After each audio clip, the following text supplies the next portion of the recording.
మహానిమజ్జనం సిద్ధమైన మహానగరం. జిహెచ్ఎంసీ పరిధిలో 1,00,000కు పైగా గణనాథులు. నగర వ్యాప్తంగా పోలీసులు ట్రాఫిక్ ఆంక్షలు.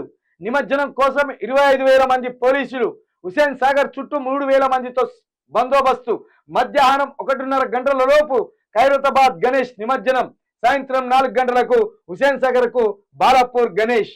మహిళల భద్రతకు రంగంలోకి షీట్ టీమ్స్. బుధవారం రాత్రి వరకు ట్రావెల్ బస్సులకు నో ఎంట్రీ. నగర వ్యాప్తంగా 67 డైవర్షన్ పాయింట్స్. నవరాత్రులు పూజలు అందుకున్న గణనాథుడు తల్లి గంగమ్మ చెంతకు నేడు చేరనున్నాడు. కన్నుల పండుగగా సాగే శోభయాత్రను లక్షలాది మంది భక్తులు వీక్షించనున్నారు. నగర వ్యాప్తంగా తరలి రానున్న గణనాథుల కోసం భారీ ఎత్తున ఏర్పాట్లు చేశారు. ఎక్కడికక్కడ పోలీసు బందోబస్తుతో పాటు షీట్ టీమ్స్ కూడా రంగంలోకి దిగనున్నాయి.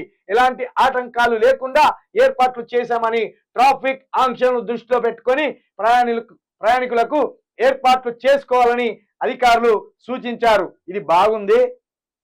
ఇలా లాస్ట్ రోజు దూరం నుండో దగ్గర నుండో మీ ఇష్టదైవమైన గణపతిని దర్శించుకోండి, స్మరించుకోండి. కానీ జరా భక్తి పేరుతోటి ఎక్కువ తాగి తందనాలాడి ప్రాణాల మీదకి తీసుకొచ్చుకోవద్దని చెప్తున్నాం. ఇక పోలీస్ బందోబస్తు అంతున్నది ఇంతున్నది అని చెప్తాడు. 25,000 మంది పోలీసులను పెట్టినామని చెప్తాడు. 3,000 మందితో హుసేన్ సాగర్ చుట్టూ బందోబస్తు పెట్టామని చెప్తాను. కానీ ఆఖరికి వచ్చేవారికి తిర్రమర్ర అవుతుంది. జర జాగ్రత్తగా భక్తులు అత్యుత్సాహానికి పోకుండా ఈ భక్తి అనే ఒక మైకంలో పడి ప్రాణాలు పోగొట్టుకోవద్దని మాత్రం మీ అందరికీ విజ్ఞప్తి చేస్తున్నా.